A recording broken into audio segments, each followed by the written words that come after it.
गुरु परंपरा योग संस्थान में आपका स्वागत है।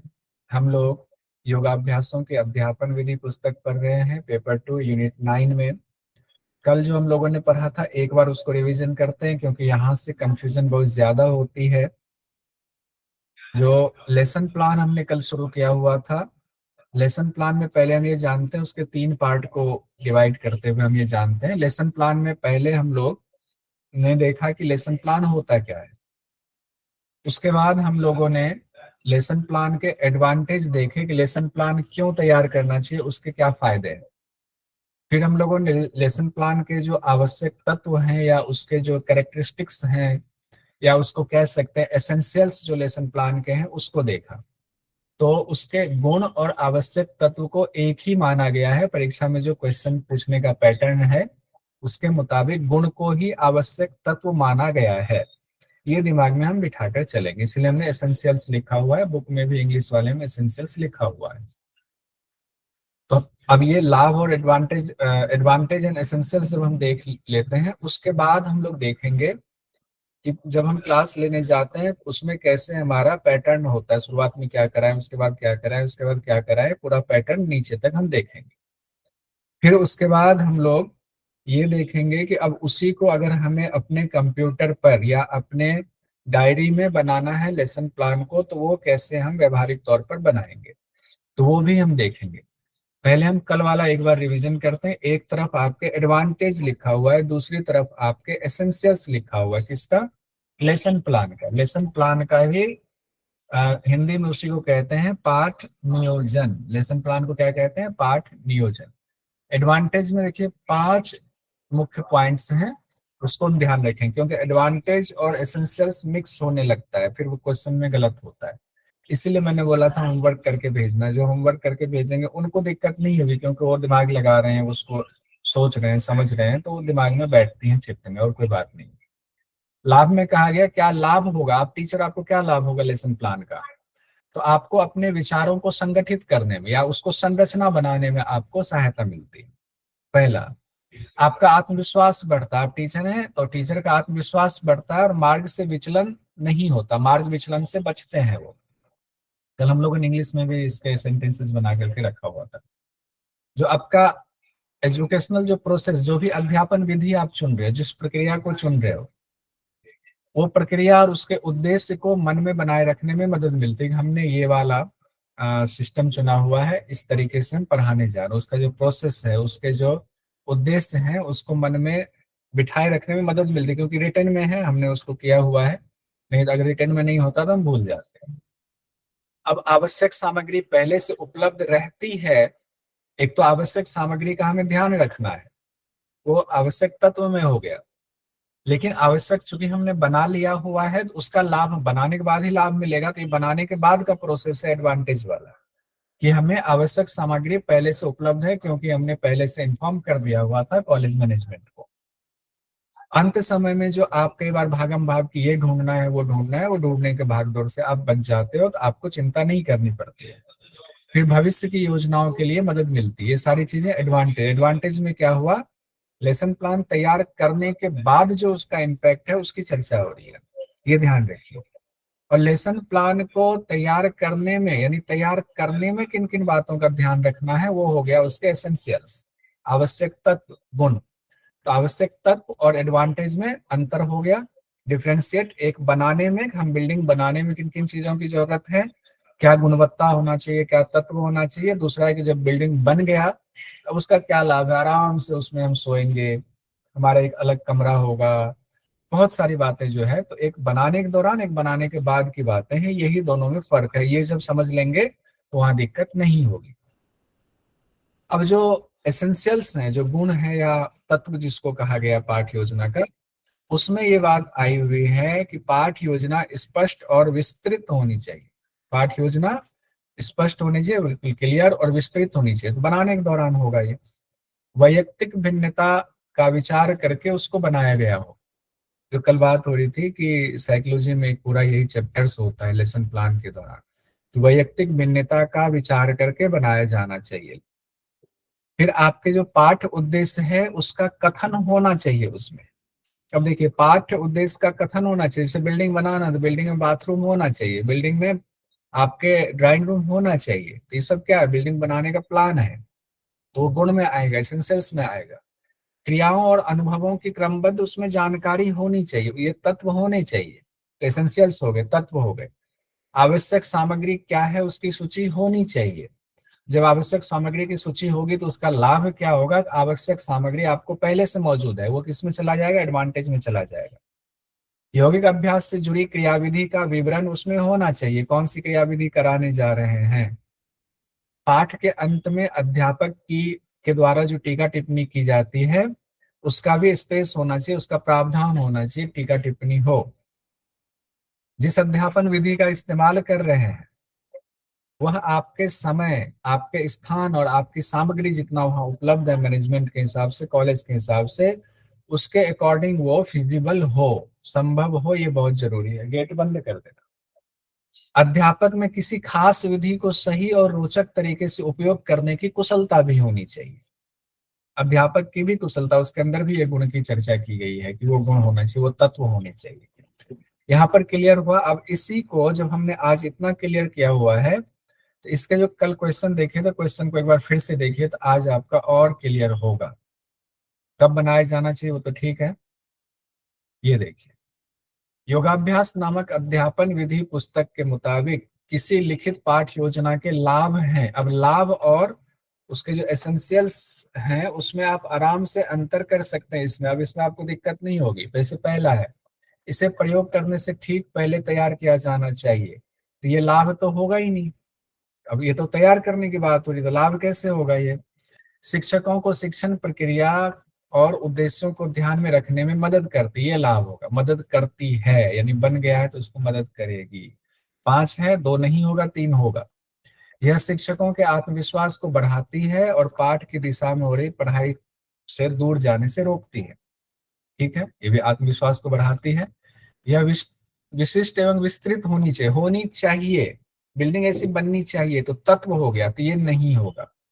यह शिक्षक को उनके चिंतन को सुव्यवस्थित करने में मदद करती है। ये घर हमें प्रोटेक्ट करती, बनने के बाद की बात है। तो इस तरह से कौन कौन सा हो गया, बी, सी और ई हो गया, बी, डी सी और ऑप्शन। E। इस हिसाब से सही है ना, कोई दिक्कत तो नहीं। आंसर देखते हैं, वही है ना। मतलब बिल्डिंग को ध्यान में रखो, क्वेश्चन बन जाएगा, है ना? हाँ, एक ये है कि हो रहा बिल्डिंग, है, मुझे तो ऐसा ही लग रहा है, बाकी हाँ सबको पता नहीं। वैसे ही रखिए ध्यान में कि बिल्डिंग के क्या गुण होने चाहिए और बिल्डिंग में क्या क्या तत्व होने चाहिए, कौन कौन सा कमरा होने चाहिए। ये हो गया बनने का प्रोसेस तक का जो है वो तत्व में, वो गुण में हो गया। बनने के बाद तो उसका लाभ उठाना है, बिल्डिंग में रहना है, आनंद मनाना है वहाँ, तो वो हाँ, लाभ ये विचार लेके आई, बहुत अच्छी बात है, बिल्डिंग वाला कल ये सही चीजें कहता है एकदम। कल ये चीजें क्लियर नहीं हुई थी और मुझे भी दिक्कत होती थी। आज बहुत विचार करने के बाद हमने कहा नहीं, ऐसे बनाते हैं ना, ये क्लियर होगा। बहुत पढ़ने के बाद ये चीजें आई दिमाग में।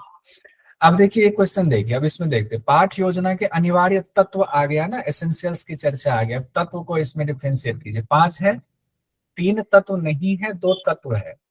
इसे प्रयोग करने से ठीक पहले तैयार किया जाना चाहिए। ठीक है, उसके बाद आया हुआ ठीक पहले की बात आई हुई है, इसीलिए वो एक्चुअली होता तो ये भी, लेकिन इसमें जो है मिस्टेक है, फैक्चुअल मिस्टेक है, इसलिए ए नहीं होगा। इसे वैयक्तिक विभिन्नताओं का ध्यान रखना चाहिए। हाँ, ये तो रखना पड़ेगा, ये तो इम्पोर्टेंट पॉइंट्स था उसमें। इससे शिक्षण के लिए परिवेश तैयार करने में मदद मिलनी चाहिए। एक ये भी आ रहा है, लेकिन देखिए बाकी भी देखेंगे, मोस्ट अप्रोप्रिएट देखेंगे। इसे पाठ के उद्देश्यों को पूरा करना चाहिए। हाँ, पाठ के उद्देश्यों को पूरा करना चाहिए। इसे गलतियों का पता लगाने और सुधार को चिन्हित करने में मददगार होना चाहिए। अब ये वाला जो है नहीं कहा गया है, ये वाला नहीं कहा गया है। तो बी और डी, वैयक्तिक विभिन्नताओं वाला एक हो गया, तो उसको तो आपको याद करना पड़ेगा। तो बी जो है सिर्फ बी और डी में ही है, बी और डी में ही सिर्फ है, ये वाला होगा नहीं। शिक्षक परिभाषित करने में मदद मिलती है, ये भी नहीं होगा।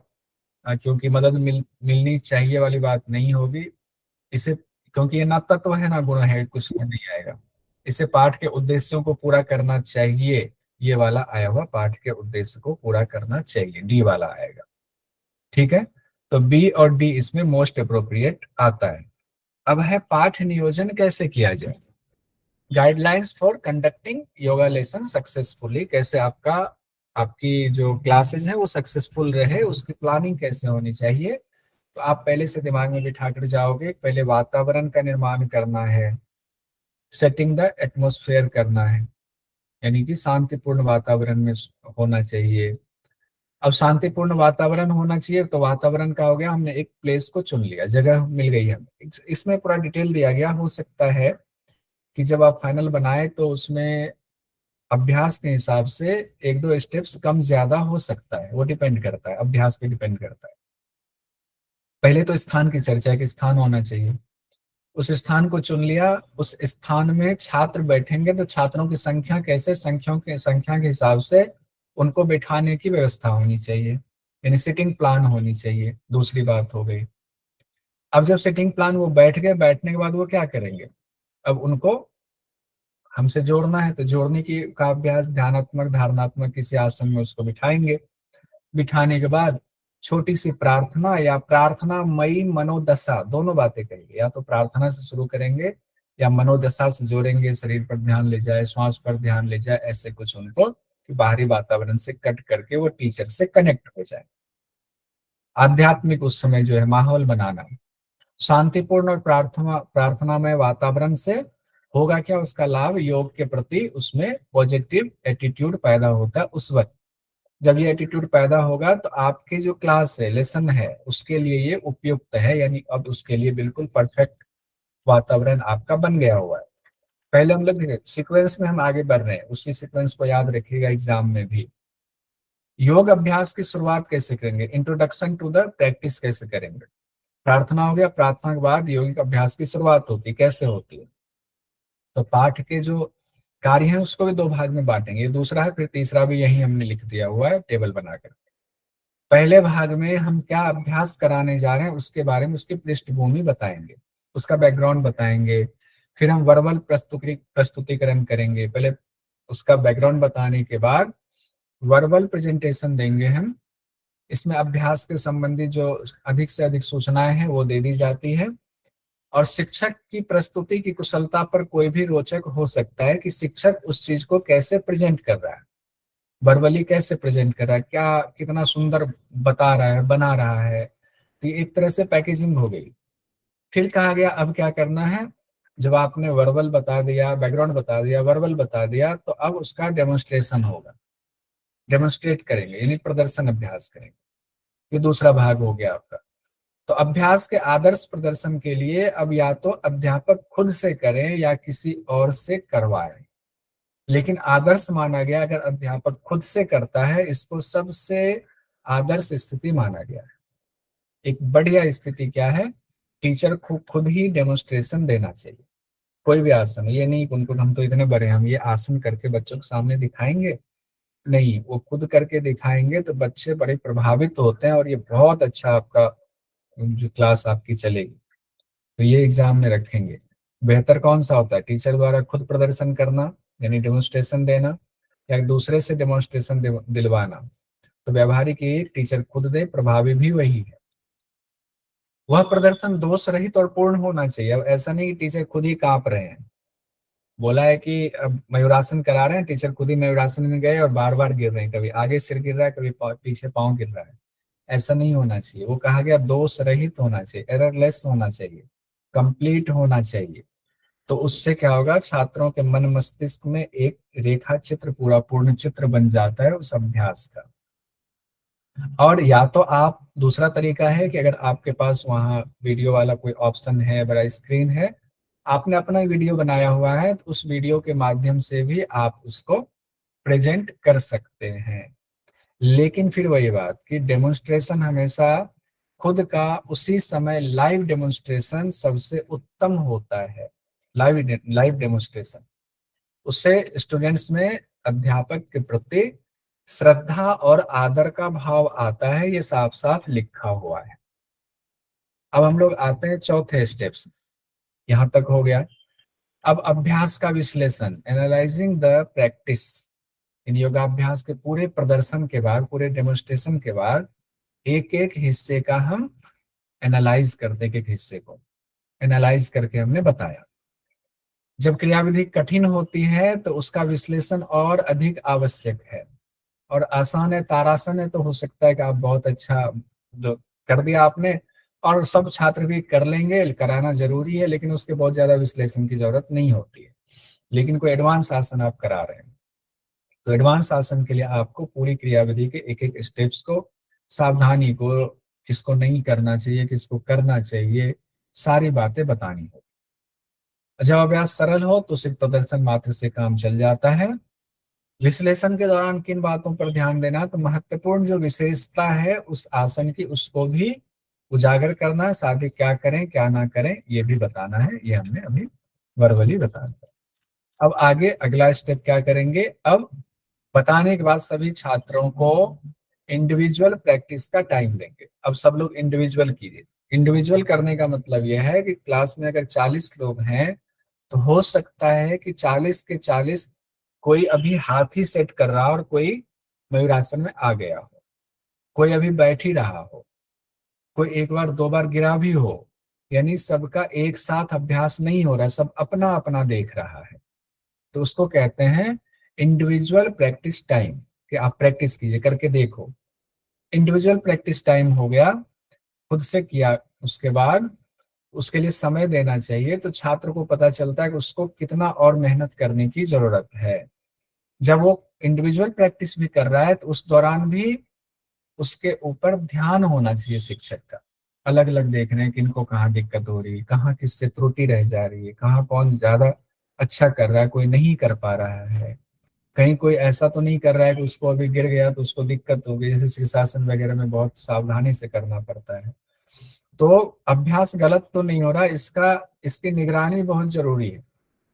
और इंडिविजुअल में भी टीचर जाकर के उनको इंडिविजुअली सुधारेंगे, उनको ध्यान खींचेंगे, यहाँ जो ये कर रहे हैं बच्चे ये ठीक नहीं है, हाथ का पोजीशन ये होना चाहिए, कोहनी पोजीशन ये होना चाहिए, पाँव की स्थिति ऐसी होनी चाहिए, ये उनको इंडिविजुअल में भी बताएंगे। जब इंडिविजुअल सब लोगों ने कर लिया, टीचर को लगा कि हमने सबको देख लिया, सबको बता दिया, अब सब लोग ठीक ठाक कर रहे हैं, तब उनको कहा जाएगा अब सब लोग रुक जाएंगे, अब सब एक साथ करेंगे, पूरे ग्रुप एक साथ मेरे इंस्ट्रक्शन के हिसाब से। जब मैं कहूंगा कि वज्रासन में बैठना बैठना है, हाथ को लगाना है आगे तो लगाना है, कोहनी लगाना है, सब एक साथ वही करेंगे, मेरे इंस्ट्रक्शन को फॉलो करेंगे। वो हो गया ग्रुप प्रैक्टिस, एक साथ अभ्यास करेंगे।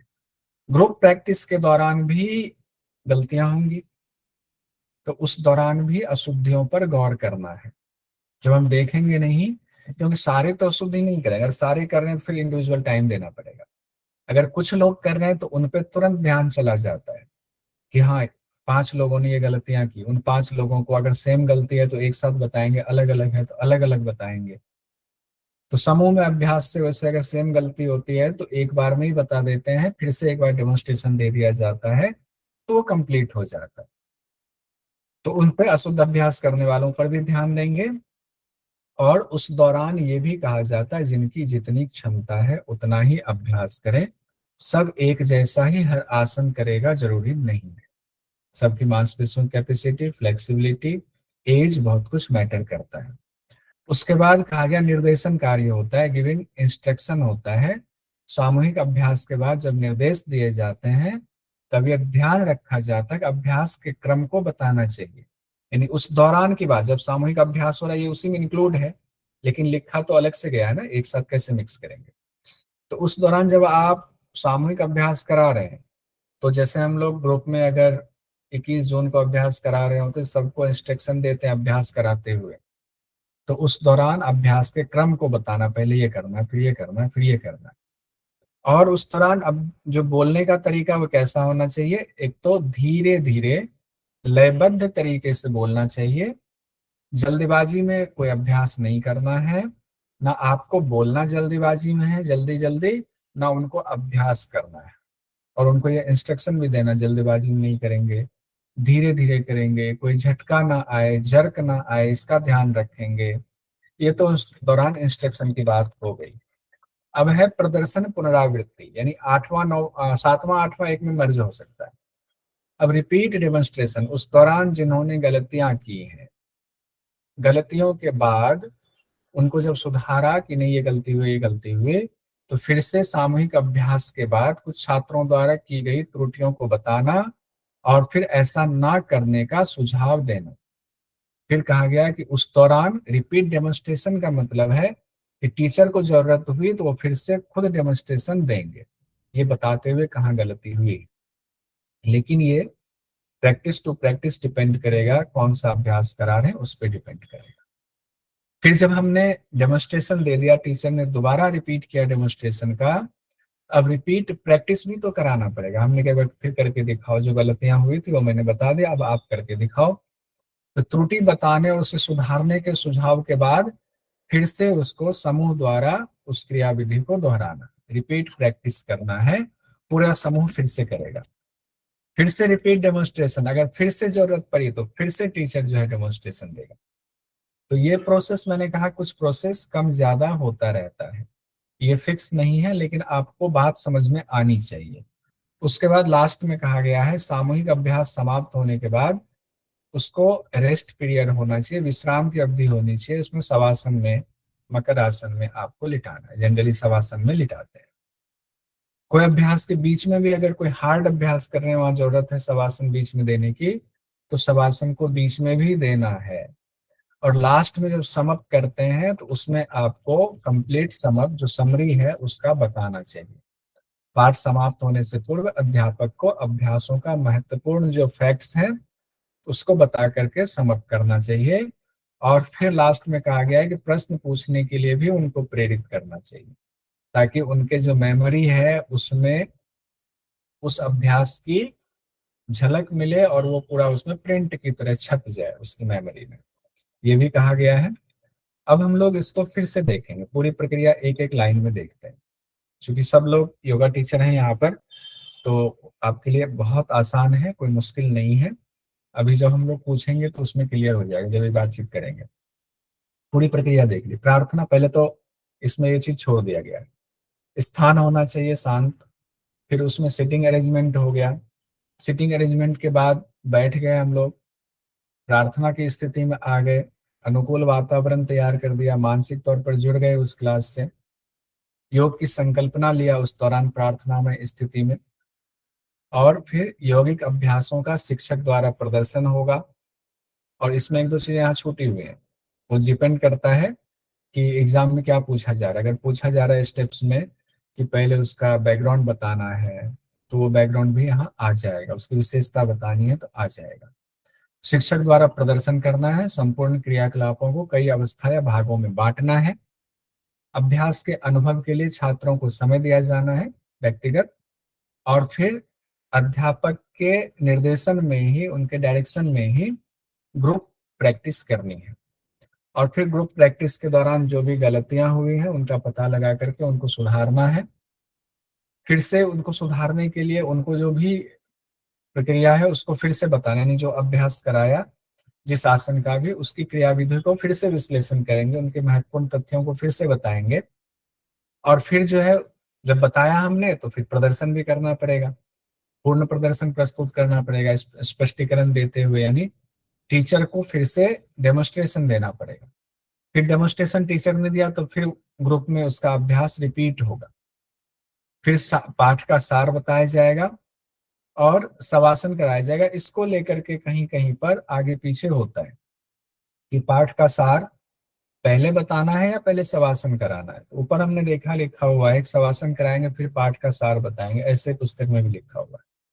लेकिन जब उसका रिवीजन कराते हैं तो डिपेंड करता है, बहुत हार्ड अभ्यास कराए तो पहले शवासन कराइए, शवासन के बाद उनको जो है लास्ट में समाप्त कर देंगे, पाठ का सार बताएंगे।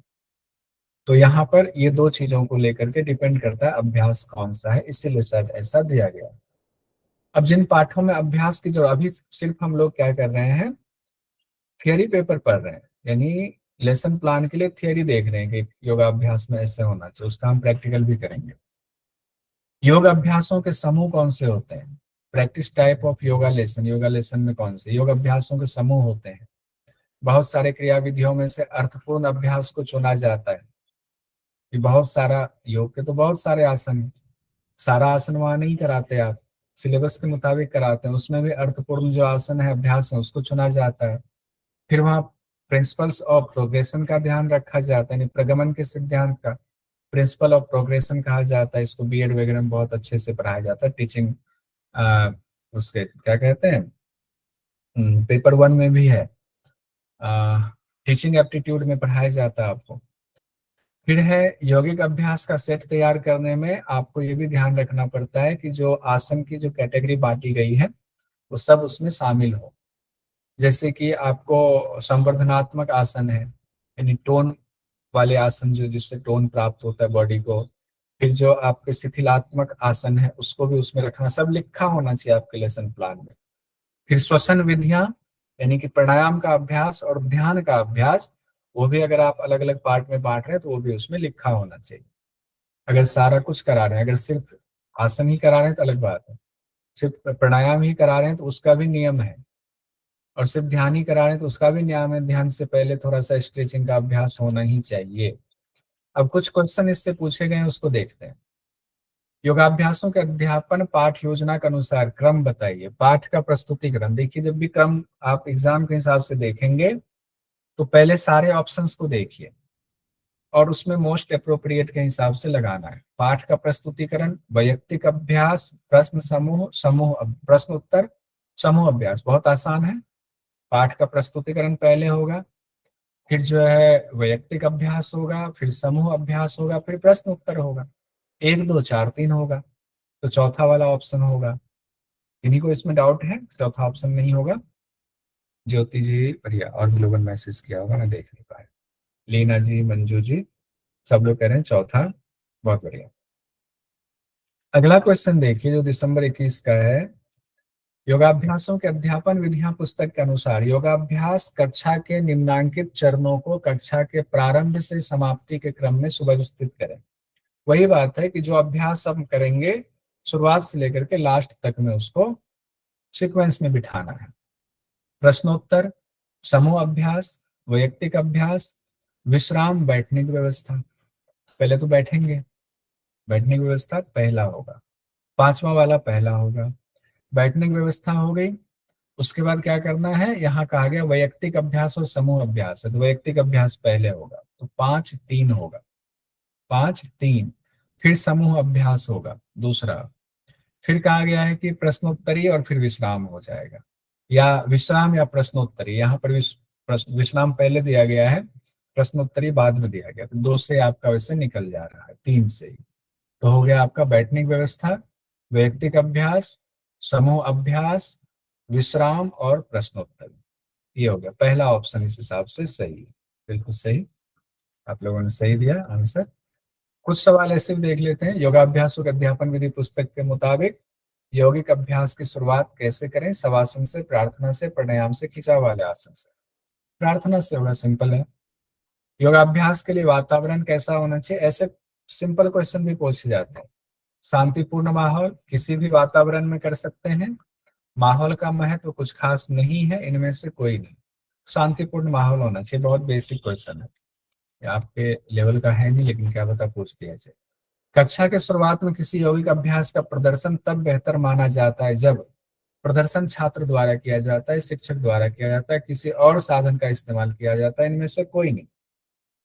दूसरा, अंजलि जी, वेदन जी, आशा जी, ज्योति जी, सब लोग कह रहे हैं प्रदर्शन शिक्षक द्वारा किया जाता है, यही उत्तम स्थिति कही गई। वर्षा जी, स्वाति जी, मंजू जी, रितु जी, स्वाति, डोंगरी जी, बहुत बढ़िया। दूसरा पूजा जी, बढ़िया। माफी चाहूंगा। योग अभ्यासों का समापन कैसे होना चाहिए? विश्रांति देने वाले शिथिलात्मक आसन से, प्राणायाम से, ध्यानात्मक आसन से, इनमें से कोई नहीं। तो शिथिलात्मक आसन से होना चाहिए, ठीक है, पहला ऑप्शन सब लोगों ने कहा सही, ठीक है। अब एक बार इसको दूसरे तरीके से देखिए। अब जितना अभ्यास हम लोगों ने देखा फिर से हम रिपीट कर रहे हैं, लेकिन अब थोड़ा सा उसको स्टेज बाय स्टेज रिपीट कर रहे हैं। पहले तो माहौल बना दिया, जगह ले लिया, जगह में जो है बैठने का सिटिंग अरेंजमेंट देख लिया, बैठ गए। बैठने के बाद से प्रक्रिया शुरू होगी। अगर पहले प्रेयर कराएंगे, फिर लेसन प्रैक्टिस क्रियाविधि का प्रारंभ करेंगे। क्रियाविधि में सारी चीजें आ जाएंगी, क्योंकि एग्जाम में ऐसे भी पूछा जाता है। पहले क्रियाविधि शुरू करेंगे, क्रियाविधि में क्या होगा, 3 स्टेज को कहा गया क्रियाविधि में। बैठक व्यवस्था कहा गया, अभ्यास का मौखिक परिचय कहा गया, आंशिक और पूर्ण अभ्यास, ये 3 स्टेज में इसको बांटा गया है, थोड़ा सा कंफ्यूजन हो सकता है। सिटिंग प्लान भी कहा गया है, वर्बल इंट्रोडक्शन टू प्रैक्टिस कहा गया है, और फिर कहा गया है पार्शियल एंड कंप्लीट एक्सरसाइज, आंशिक और पूर्ण अभ्यास कहा गया है। इसको देखेंगे क्यों कहा जा रहा है। उसके बाद है बैठक प्लान। क्या है? अभ्यास का प्रारंभ उसी स्थिति में किया जाता है। अभ्यास का मौखिक मतलब जैसे कि टीचर वक्रासन का मौखिक परिचय देंगे, वर्बल इंट्रोडक्शन देंगे, वक्रासन कराना है तो स्वस्थ रहने के लिए स्पाइन का महत्व बताएंगे, पूर्व के जो आसन आपने पहले किए हुए हैं या वक्रासन से पहले जो आसन करना चाहिए उसका क्या इंपॉर्टेंस, वो कैसे मदद करता है उसके बारे में बताएंगे।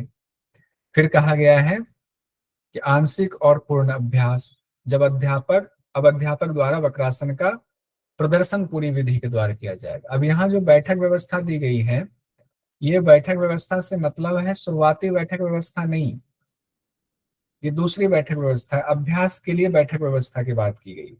इसीलिए प्रार्थना के बाद इसको 3 स्टेज में बैठक व्यवस्था, फिर वर्बल इंट्रोडक्शन, फिर पार्शियल और कंप्लीट एक्सरसाइज की बात की गई है। अब आंशिक और पूर्ण अभ्यास होगा जब अध्यापक द्वारा उसका डेमोन्स्ट्रेशन दे दिया जाएगा। फिर उसके बाद कहा गया व्यक्तिगत अभ्यास। व्यक्तिगत अभ्यास में भी 2 है, कहा गया 2 भाग होते हैं। समय का निर्धारण कीजिए, कितना समय मिलना चाहिए, अशुद्धियों को देखना और उसको सुधारना। एक एक व्यक्ति के पास जा रहे हैं, आप जो कर रहे हो ठीक नहीं कर रहे हो, ये गलती हो रही है, ये गलती हो, फिर दूसरे को गए, तीसरे को गए, ऐसे टीचर्स उस दौरान बहुत फास्टली काम कर रहे होते हैं। फिर है ग्रुप प्रैक्टिस। ग्रुप प्रैक्टिस में भी समय का निर्धारण कि 5 मिनट के लिए हम लोग ग्रुप प्रैक्टिस में अभ्यास करेंगे। इस दौरान भी अशुद्धियों को देखना और सुधारने की प्रक्रिया इस दौरान भी चलती है, यानी कि ग्रुप प्रैक्टिस में भी चलती है। फिर कहा गया समाप्त, पाठ समाप्ति हो गया। पाठ समाप्ति कैसे होगा? तो शिथिलीकरण का अभ्यास कराएंगे, यानी कि उसको रिलैक्सेशन देंगे, फिर प्रश्न उत्तर की बात आएगी, ये प्रोसेस रहेगा। इससे संबंधित एक सवाल जून 2024 में आया हुआ है। कैवल्य धाम लोनावाला द्वारा निर्धारित पाठ योजना का सामान्य क्रम बताया गया। पाठ का प्रारंभ, क्रियाविधि का आरंभ, अभ्यास का मौखिक परिचय, आंशिक और पूर्ण रूप से प्रदर्शन, व्यक्तिगत और समूह प्रदर्शन। तो ऐसे भी हम लोग लेंगे तो डी और ई एक साथ आ जाएगा, डी और ई। अच्छा, 2 में डी ई है, 1 और 3, 2 4 तो हट गया, ऐसे आंशिक पूर्ण रूप से और व्यक्तिगत ये हो गया। फिर 2 3 बच जाता है, अभ्यास का मौखिक परिचय, क्रियाविधि का आरंभ, पाठ का आरंभ। अब इसमें से पहले कौन सा होगा? पाठ का आरंभ, क्रियाविधि का आरंभ, अभ्यास का मौखिक परिचय। तो पहले आपको पाठ का ही आरंभ होगा, पाठ का आरंभ होगा, फिर क्रियाविधि का आरंभ होगा। क्रियाविधि के आरंभ में अभ्यास का मौखिक परिचय दिया जाएगा, क्रियाविधि के आरंभ में ही अभ्यास का मौखिक परिचय दिया जाएगा। ये क्रम में ही है, ABCDE में है। कंफ्यूजन है कि नहीं को तो बताइए, हो सकता है इसमें कोई कंफ्यूजन की स्थिति हो जाए। अच्छे से समझ लीजिए इसको, तो दिक्कत नहीं होगी। किसी भी लेसन की शुरुआत किया, स्टार्ट किया, फिर कहा गया क्रियाविधि प्रारंभ, जो भी क्रिया आप सोच कर गए हैं उसका प्रारंभ मतलब स्टार्टिंग करेंगे। तो स्टार्टिंग के लिए आपको वर्बल, जैसे वर्बल शुरू किया तो स्टार्ट हो गया, वर्बल उसका इंट्रोडक्शन देंगे, फिर आप उसको आंशिक या पूर्ण रूप से उसका प्रदर्शन, डेमोन्स्ट्रेशन वगैरह होगा। फिर व्यक्तिगत और यानी कि व्यक्तिगत अभ्यास होगा, इंडिविजुअल अभ्यास, फिर उसके बाद ग्रुप प्रैक्टिस होगा। ये पूरा प्रैक्टिस इस तरह से बताया गया है। सर हाँ सर सर, इसमें फर्स्ट ऑप्शन राइट है ना, ACBDE? नहीं, तीसरा ऑप्शन राइट है, क्रम से ही है, ABCDE। सर पहले मौखिक परिचय देंगे फिर स्टार्ट करेंगे ना? क्रियाविधि का आरंभ से मतलब ये है कि जो भी कराने जा रहे हैं वो क्रियाविधि ही है, पूरा कराने जा रहे हैं, इस संदर्भ में हम। ओके ठीक। ठीक है, मौखिक परिचय उसी का पार्ट हो गया, क्रियाविधि के आरंभ का ही मौखिक परिचय पार्ट हो गया। अब हम लोग जैसे मान लीजिए कि ध्यान है, मेडिटेशन है, तो मेडिटेशन का कैसे आप लेसन प्लान तैयार करेंगे, conducting a lesson on meditation. तो उसके लिए पहले मेडिटेशन की पूरी जानकारी आपको होनी चाहिए, आप टीचर हो, आपको जानकारी होनी चाहिए कौन कौन सी बातें इंपॉर्टेंट है। तो जब आपको पता होगा तो उस इंपॉर्टेंट चीजों को आप पहले आप नोट करोगे, फिर लेसन प्लान तो बाद में बनाएंगे, पहले उनके इंपॉर्टेंट चीजों को देखिए, उसकी विशेषता देखिए। यानी कि आप थियरी पेपर अभी भी लेसन प्लान मेडिटेशन पर करना, तो उसका थियरी वाला भाग भी हमें अच्छे से पता होना चाहिए। जैसे यहाँ कहा गया है कि ध्यान एक मानसिक प्रक्रिया है, पहले तो ये हमें पता होना चाहिए, ठीक है, सब लोग जानते हैं। क्यों करना चाहिए? तो जो हमारी चेतना की अवस्था है, कॉन्शसनेस की जो लेवल है, उसको बदलने के लिए इसका उपयोग किया जाता है। कॉन्शसनेस लेवल को बदलने के लिए उपयोग किया जाता है। यूं तो एक धार्मिक अभ्यासों का एक अंग है, लेकिन अभी जो मॉडर्न युग है, मॉडर्न एरा चल रहा है, इसमें इसको मेडिकेशन के तौर पर इस्तेमाल में लाया जा रहा है। अब ध्यान को धर्म से अलग समझ करके अभ्यास के रूप में इसको अपनाया जा रहा है। पहले इसको मेडिटेशन सब लोग नहीं करते थे, धार्मिक जो जिस धर्म से जुड़ा है वही लोग करते थे, लेकिन अब ऐसा नहीं है। अब मेडिटेशन के कौन कौन से कैरेक्टरिस्टिक्स हैं उसको देखते हैं। तो ध्यान के दौरान शरीर मन दोनों को विश्राम मिलता है। जैसे कि शवासन कहा गया है ना, तो शवासन में कहा गया है कि चित्त विश्रांति भी मिलता है, शरीर श्रमहर भी होता है। तो ध्यान में भी ऐसा ही कहा गया, शरीर मन दोनों को विश्राम मिलता है, दोनों में ही शांति मिलती है।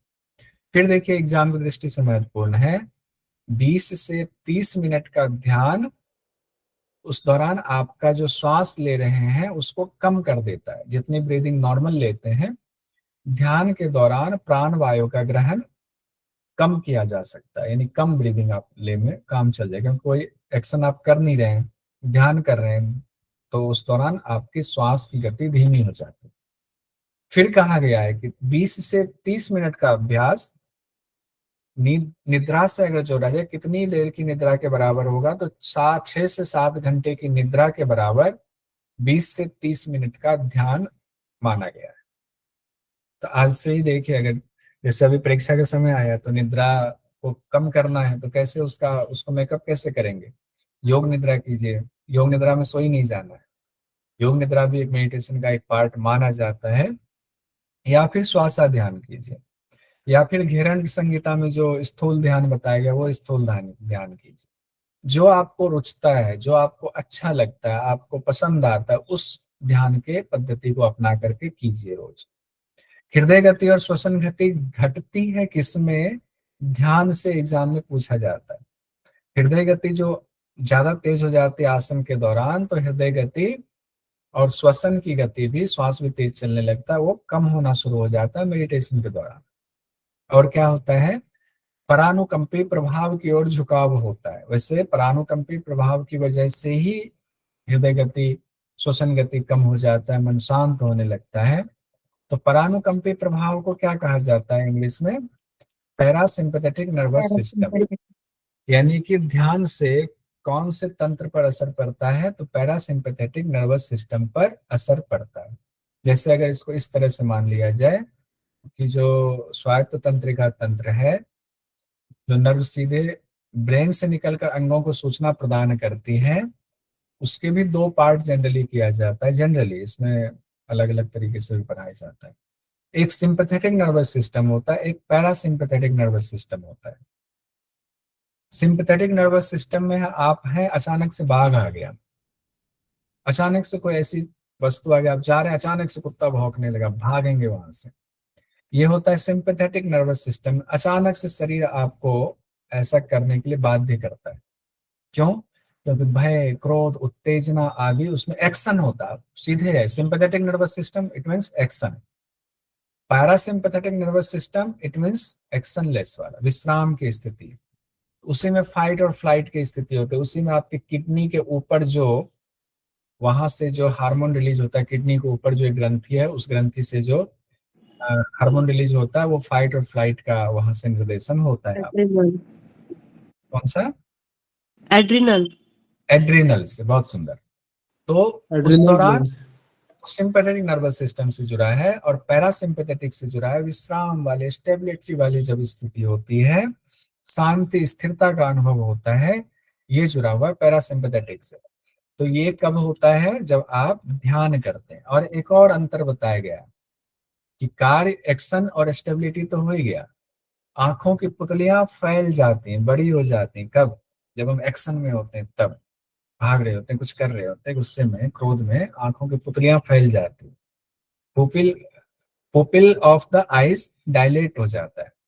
और फिर कहा गया आंखों की पुतलियां सिकुड़ जाती। जब आप विश्राम की अवस्था में होते हो तो पुतलियां सिकुड़ जाती है। इसको आप घर में भी देख सकते हो।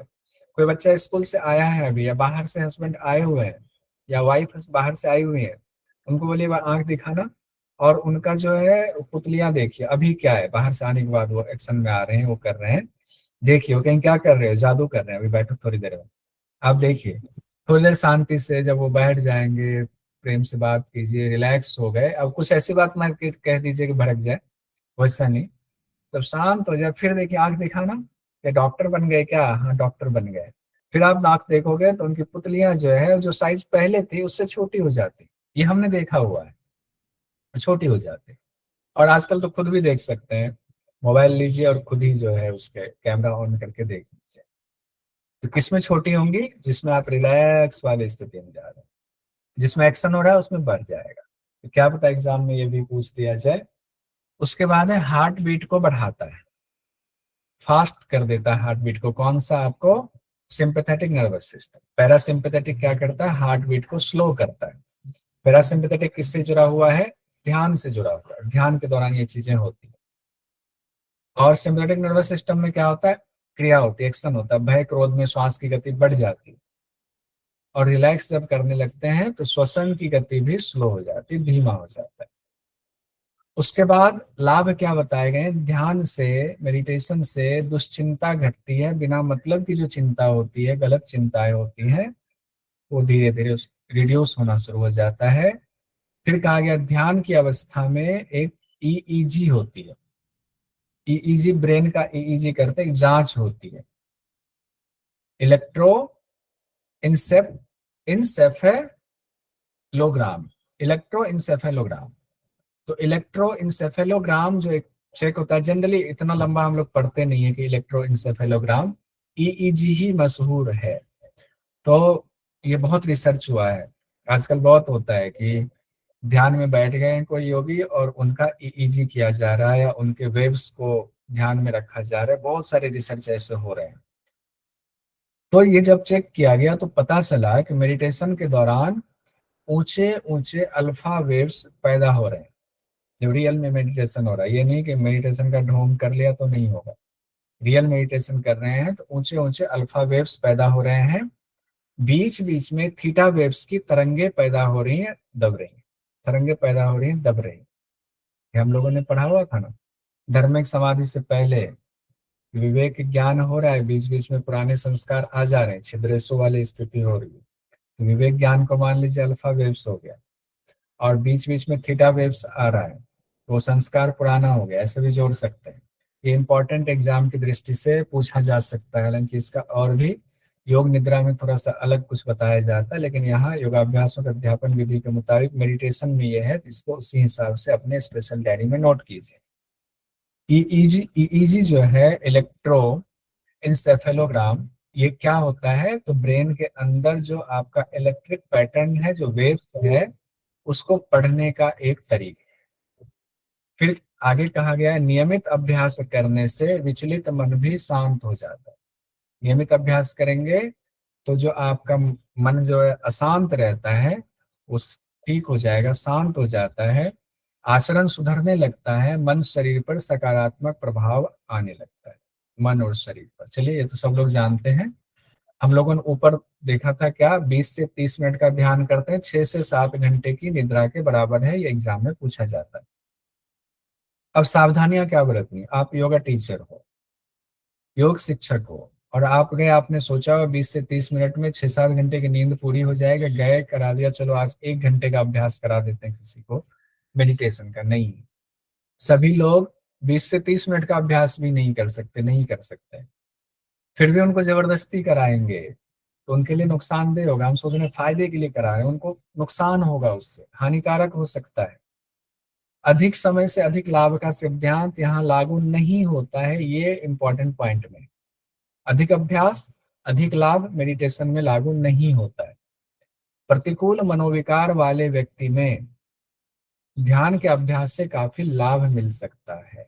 जिनके मन जो है जिनका खराब रहता है, चिंताएं घेरे रहते हैं, स्ट्रेस में रहता है, उनको ध्यान से लाभ तो मिलेगा, लेकिन ये नहीं कि अधिक ध्यान से अधिक लाभ मिलेगा, नहीं, उनको धीरे धीरे कराना है, शुरुआत में धीरे धीरे कराना है। स्वस्थ और स्थिर लोगों में ये बहुत इंपॉर्टेंट पॉइंट्स ये हैं, यहाँ पे ये पॉइंट्स चूंकि हमारे जीवन में जनरली नहीं आता है तो हम इससे अवेयर नहीं होते। स्वस्थ और स्थिर लोगों के बारे में देखिए क्या कह रहे हैं।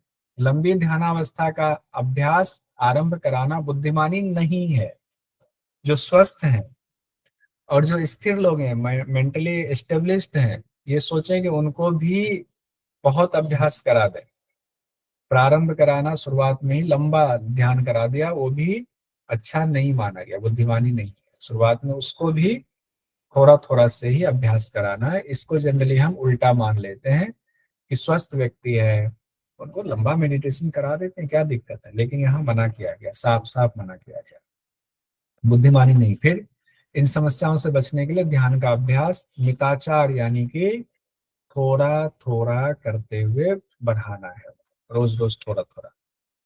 ध्यान के अभ्यास के पहले किन बातों का ध्यान रखना, मान लीजिए आज आपने सोचा कि मेडिटेशन का सेशन लेना है एक छोटा सा, तो उनको पहले ऐसा नहीं डायरेक्ट मेडिटेशन कराएंगे, पहले उनको आसन कराएंगे। कौन कौन से आसन कराएंगे, तो ध्यान से पहले, मेडिटेशन से पहले जो स्ट्रेचिंग वाले आसन है वो कराएंगे, आगे स्ट्रेचिंग वाले आसन उनको कराएंगे। फिर प्राणायाम जैसे तालबद्ध श्वसन का अभ्यास कराएंगे, शवासन जैसी शिथिलीकरण की क्रिया कराएंगे। 3 चीजें महत्वपूर्ण हो गई, स्ट्रेचिंग वाले आसन कराएंगे, प्राणायाम का अभ्यास कराएंगे तालबद्ध जिसमें श्वसन हो, और शवासन से उनको रिलैक्स करेंगे, शिथिलीकरण वाला आसन कराएंगे। उसके बाद उनको ध्यान का अभ्यास थोड़ा थोड़ा करके बढ़ाएंगे। ये एक तरीका है। तो कई बार सवाल उठते हैं, क्या किसी को प्रभावी ढंग से ध्यान सिखाया जा सकता है? तो अब ये इसका जवाब ये है कि हमारा आपका, बहुत सारे लोगों का ध्यान टिकता नहीं है। कई बातों पर निर्भर करता है कि उनके घर में आज की स्थिति क्या थी, किसी से झगड़ा तो नहीं हुआ, उनके बिजनेस में क्या चल रहा है, व्यक्तिगत पति पत्नी में क्या चल रहा है, बच्चों का कोई टेंशन तो नहीं है, और जहां पर करा रहे हैं उसका वातावरण, बहुत सारी चीजें होती हैं जिस पर निर्भर करता है। साधक की स्थिति, वातावरण, ध्यान के कौन से साधन है उस पर भी डिपेंड करता है। अब ध्यान को सिखाने की विधि क्या है? मधुर आवाज होनी चाहिए आपकी, भले ही आप ऐसे जनरली बहुत कर्कश बोलते हो।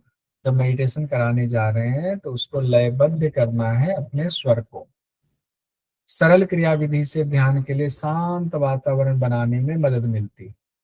सरल क्रिया विधि से ध्यान के लिए, यानी क्रिया विधि बिल्कुल सरल होनी, कुछ ऐसा टफ बता देंगे कि उनको समझ में ही नहीं आएगा तो दिक्कत हो जाएगी। साधक की मनोदशा को देखते हुए, उनकी मानसिक स्थिति कैसे है, अब जाएंगे थोड़ी बातचीत करेंगे तो आपको पता चल जाएगा। तो उनके जो व्यक्तिगत जो कैपेसिटी है उसका अंदाजा लगेगा। जब उनके पर्सनल कैपेसिटी का अंदाजा लगेगा, इंडिविजुअल कैपेसिटी का अंदाजा लगेगा, तब जाकर के आप समय का निर्धारण करें कि कितनी देर इनको अभ्यास कराना चाहिए।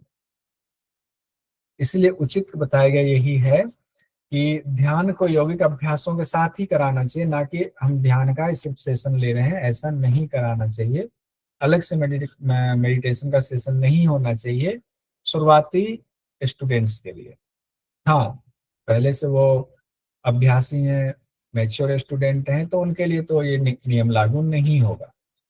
लेकिन जब हम आसन, प्राणायाम और शवासन वगैरह कराने के बाद कराते हैं तो फिर मेडिटेशन का प्रभाव अधिक प्रभावी होता है, कम हानिकारक होता है। ध्यान ये भी रखना है, यौगिक अभ्यासों में ध्यान का स्थान बाकी अभ्यासों से बहुत ऊंचा होता है। अब ये भी इम्पोर्टेंट है, इसका इम्पोर्टेंस बहुत ज्यादा है, स्थान ऊंचा है। यानी कि विशिष्ट व्यक्ति तो होता है ना कि मंच पर किनको स्थान दिया गया, विशिष्ट व्यक्ति को, ऐसे यौगिक अभ्यासों में ध्यान का जो है वो बड़ा विशिष्ट माना जाता है। वैसे कहा गया सारे जितने अंग हैं योग के, योगाभ्यासों के अध्यापन विधि पुस्तक में कितने अंग बताए गए हैं, एक बार इसको पूछ लेते हैं ना, आइडिया लग जाएगा। हेनरी सर के बताइए जल्दी से, कितने पार्ट में बांटा गया? हाँ, मनोज जी बता दीजिए। मनोज जी बताइए, माइक खोलिए। आवाज नहीं आ रही आपकी मनोज। हाँ हाँ अब माइक सर, 7 प्रकार के अध्यापन विधि है। बताइए कैसे। 7 प्रकार। कैसे कैसे बताइए, चलिए रितु जी बताइए। सर आपने अंग पूछा है ना कि विधियां? हाँ नहीं, अंग पूछा है। अंग ये सर 6 है। 6 है। पहला आसन, दूसरा प्राणायाम, तीसरा बंध, चौथा क्रियाएं, षट क्रियाएं, पांचवा ध्यान और छठवां अभिवृत्ति शिक्षण अभ्यास। बहुत सुंदर। तो ये 6 पार्ट में बांटा गया। 6 के 6 पार्ट यौगिक अभ्यास के 6 के 6 अभ्यास हैं, एक दूसरे के कंप्लीमेंट्री है, एक दूसरे का पूरक कहा गया है। हर यौगिक अभ्यास कम या ज्यादा मात्रा में योगदान जरूर देता है, किसी का योगदान कम होता है आपके व्यक्तित्व में, किसी का ज्यादा होता है, वो अलग बात है। अब इसमें जो स्थिति बताई गई है, स्थिर, सुखद और सिर, ग्रीवा एवं रीढ़ को सीधा रखना है। एक तो स्थिरता होनी चाहिए, सुखपूर्वक आसन में बैठना चाहिए, आपका सिर, आपका गर्दन और रीढ़ की हड्डी, सीक्वेंस में कहा गया, सिर, ग्रीवा, रीढ़ की हड्डी सीधी होनी चाहिए। श्वसन, ब्रीदिंग आपका लयबद्ध होना चाहिए। ये चीजें जब होंगी तो आपके ध्यान में ये मददगार साबित होगा। अब अध्यापक का स्व मूल्यांकन, इसको हम लोग यहाँ तक छोड़ते हैं, अब मेडिटेशन वाला ही हम लोग रखते हैं। ये लंबा तो नहीं है ना, इसको ध्यान देते हैं या कर ही दें, 2 मिनट का है।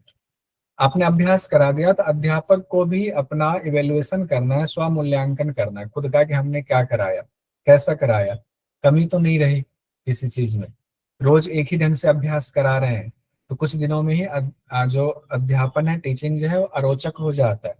मेरे साथ ऐसा हुआ कि एक ही अभ्यास को थोड़ा सा हम शिथिल पड़ गए तो उसका अरोचक हो गया, इसका लोगों ने फिर फीडबैक दिया, ऐसा होता है। तो क्रियाओं में जो परिवर्तन जरूरी है, सही तरीके से प्रस्तुत करें। खुद अध्यापन के तरीकों का लगातार, अपने अध्यापन के तरीकों का लगातार मूल्यांकन करते रहिए और उनके हिसाब से कुछ न कुछ बदलाव होते रहना चाहिए। अध्यापक को खुद से प्रश्न पूछना चाहिए, अपने से पूछना चाहिए, जो हमने लेसन प्लान तैयार किया है, क्या उस लेसन प्लान को तैयार करने में हमने पर्याप्त समय दिया है, क्या उस पर विचार किया है। विचार का मतलब कि उस व्यक्ति के लिए जिनके लिए लेसन प्लान तैयार कर रहे हैं या जिस ग्रुप के लिए तैयार कर रहे हैं, उसमें इंडिविजुअलिटी का ध्यान रखा कि नहीं, सबके रोग बीमारी का, उनकी शारीरिक क्षमता का ध्यान रखा या नहीं। तो रखेंगे तो समय ज्यादा लगेगा। और जो आप लेसन प्लान लेकर जा रहे, जब उसको आप उसमें क्रियाविधि में अपना रहे हो, तो क्या स्टूडेंट्स उसमें उत्साह पूर्वक भागीदारी कर रहे हैं या नहीं, फिर रिप्लाई उनका उसी तरीके से आ रहा है या नहीं, ये भी इम्पोर्टेंट है। क्या उसे अध्यापन में नए अनुभव हो रहे हैं या नहीं हो रहे हैं। हम खुद भी जब सीखते नहीं होता है तो हमें लगता है रोचक है, छोड़ देते हैं। साथ ही जो छात्र अच्छा नहीं है, जो उस रिदम को नहीं पकड़ पा रहा है, तो उनके लिए पर्याप्त समय और उनको पर्याप्त ध्यान दिया जाना चाहिए। जो छात्र पिछड़ रहे हैं कक्षा में, उनको कहा गया। फिर हमें यह भी देखना है क्या छात्र अपनी गलतियों को सुधार पा रहे हैं। कल जो उन्होंने गलती की थी, वो गलती रोज तो नहीं कर रहे हैं, उसमें सुधार हो रहा है या नहीं, इसको भी हमें ध्यान देना है। तो जो भी अच्छा टीचर होगा, प्रगतिशील टीचर होगा, वो अपने अध्यापन में, अपनी टीचिंग में लगातार कुछ ना कुछ प्रयोग करेगा और करना भी चाहिए। और प्रयोग जो प्रयोग करेगा उसका मूल्यांकन भी करना चाहिए।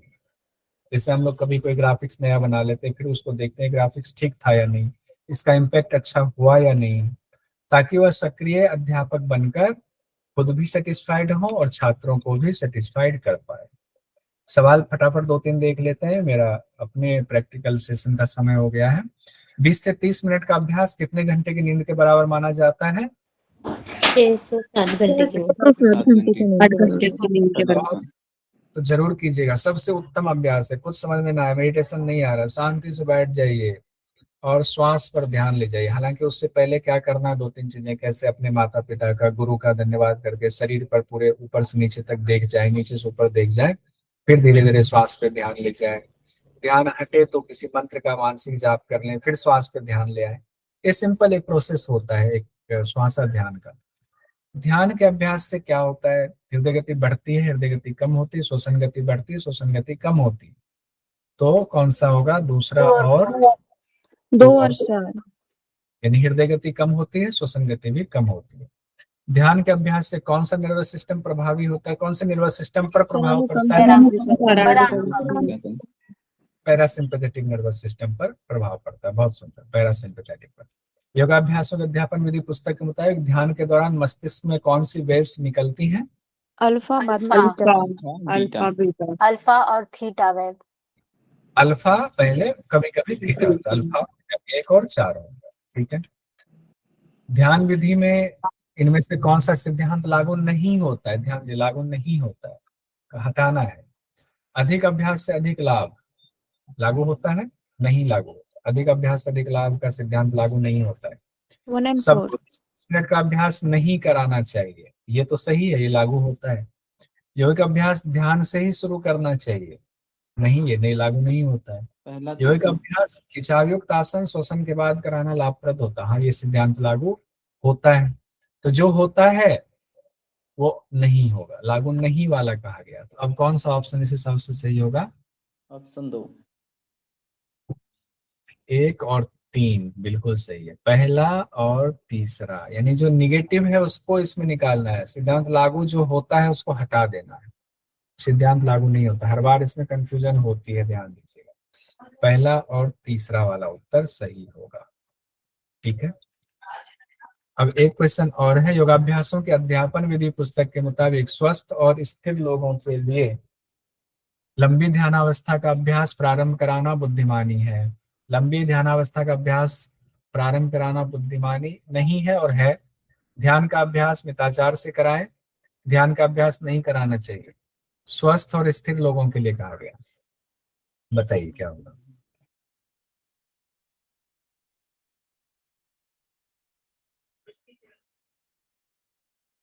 डी 1 और 3 ऑप्शन डी होना चाहिए सर। अपने हिसाब से डी होना चाहिए, बाकी लोग पहला और तीसरा। D option. अभी तो बात हो रही थी पहला और नहीं, लंबी और अवधि का नहीं कराना चाहिए ना। अभी बात हुई थी स्वस्थ स्थिर है उसके बावजूद लंबी ध्यानावस्था का अभ्यास प्रारंभ कराना बुद्धिमानी नहीं है। इस पर 3 बार जोड़ दिया। तीसरा ऑप्शन सही लग रहा है। नहीं, पहला क्यों सही लग रहा है? पहला और गलत है। तीसरा होगा। अभी तो पढ़ा था हम लोगों ने, मैंने जोर दिया था इस पर कि इसमें गलती करते हैं। स्वस्थ है स्थिर है तो भी उसको आरंभ ज्यादा नहीं कराना चाहिए, लंबा ध्यान नहीं कराना चाहिए। बुद्धिमानी नहीं है कि स्वस्थ है तो इसको लंबा अभ्यास करा देंगे, इसकी मनाही है। यानी कराना फिर कैसे है? तो ध्यान का अभ्यास मिताचार से कराया जाए, थोड़ा थोड़ा कराया जाए। इसमें गलती होती है, इसको ध्यान रखिए। ध्यान सिखाने के लिए इनमें से जरूरी है मधुर स्वर में निर्देश, सरल क्रिया विधि का इस्तेमाल, उपर्युक्त दोनों, इनमें से कोई नहीं। दोनों ठीक है। ध्यान का अभ्यास सामान्यतः ज्यादा प्रभावशाली और लाभदायक होता है जब सिर्फ ध्यान की कक्षा कराई जाए। जब ध्यान की कक्षा अन्य यौगिक अभ्यास के साथ हो, ध्यान का अभ्यास कक्षा के प्रारंभ में कराया जाए। इनमें से कुछ नहीं। जब ध्यान की कक्षा ने योग अभ्यास के साथ हो। दूसरा वाला ऑप्शन सही है। फिर है योगाभ्यास के अध्यापन विधि पुस्तक के मुताबिक पाठ योजना कब तैयार करनी चाहिए? कक्षा से ठीक पहले, कुछ समय पूर्व। जब दोनों है तब कक्षा से कुछ समय पूर्व वाला होगा। ठीक है। ये देखिए, क्या सबको 30 मिनट का ध्यान कराना उचित है? नहीं, साधक की क्षमता के हिसाब से कराना चाहिए। अब कल हम लोग पाठ नियोजन का प्रैक्टिकल जो है वो पढ़ेंगे। पाठ नियोजन का प्रैक्टिकल अब तकरीबन ये कंप्लीट होने पर हमारा यूनिट 9 है। फिर उसके बाद एक क्लास ये वाला होगा, फिर उसके बाद एक क्लास हम लोग PYQ जितने अब तक पूछे गए सारे PYQ फिर से करेंगे।